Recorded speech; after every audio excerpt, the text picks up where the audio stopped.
So, who is this actually good for, who should skip it, and is it worth the price for normal everyday buyers? If you've ever stood in front of a glossy showroom floor wondering whether a high-end receiver plus a set of speakers is a smart upgrade for your family movie nights, you're not alone. Link is in the description if you want to check the product details on Amazon. When you first pull the YAMAHA A2A out of the box, the first thing you notice is how it feels like a piece of a larger ecosystem rather than a standalone unit. It's marketed as part of Yamaha's Aventage premium line, which means the software side is designed to talk to other Yamaha gear without a lot of extra tinkering. That promise is what makes a lot of people hesitate. You could be buying a sophisticated receiver that only shines when you already own compatible Yamaha devices. Or you could be stuck wrestling with a bunch of settings that never quite line up with the rest of your setup.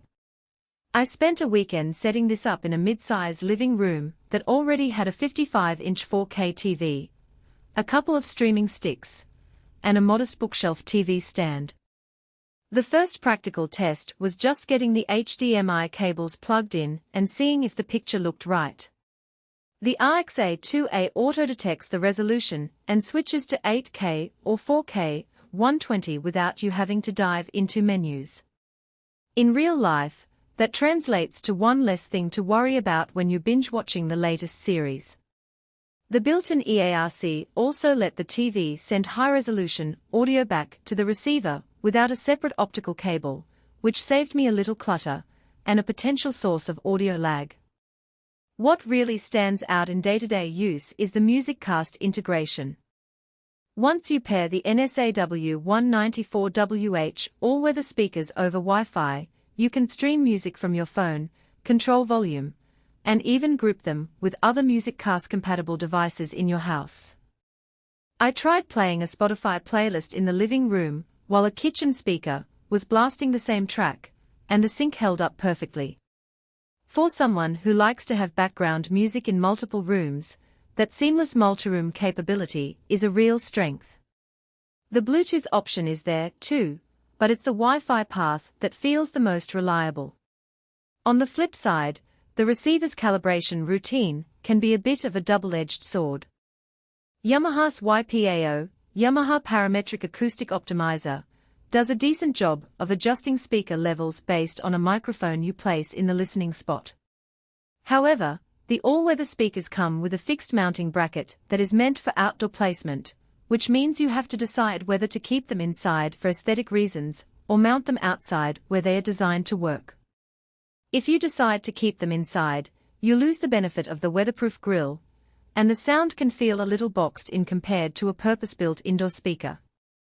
In a home theater setting, that might be noticeable when you switch to a full-blown Dolby Atmos soundtrack. The height channels work, but the dispersion isn't as wide as a dedicated upward-firing module. Another practical consideration is power.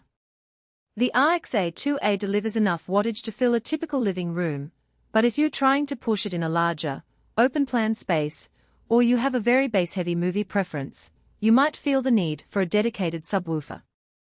The bundle doesn't include one, so you'd have to budget extra for a sub that can truly feel the low-end rumble.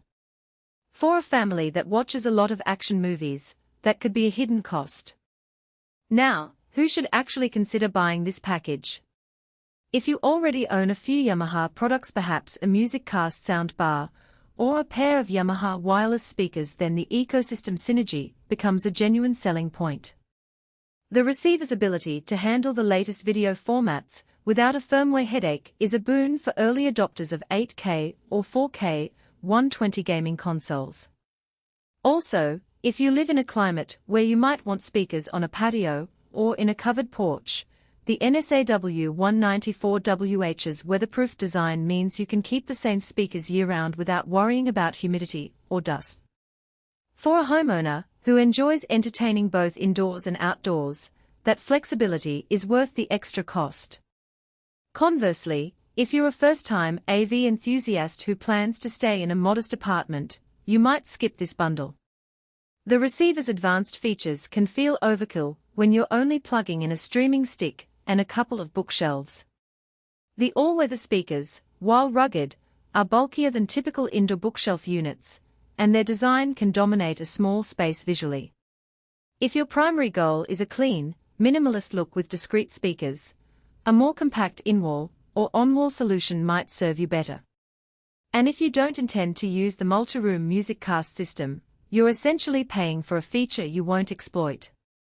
In terms of value beyond the headline specs, the real money saver is the combination of built-in Wi-Fi and the ability to control everything from a single app. I was able to switch inputs, adjust volume, and